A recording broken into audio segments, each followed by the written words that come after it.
போன வீடியோவில் ஒரு நண்பர் வந்து கேட்டிருந்தார் இந்த பாக்ஸ் எவ்வளோ விலையாண்டு.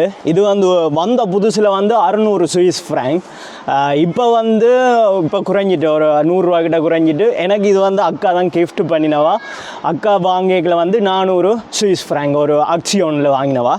இது இந்த மியூசிக் சவுண்ட் எப்படி இருக்குதான்னு பாருங்க. Morning.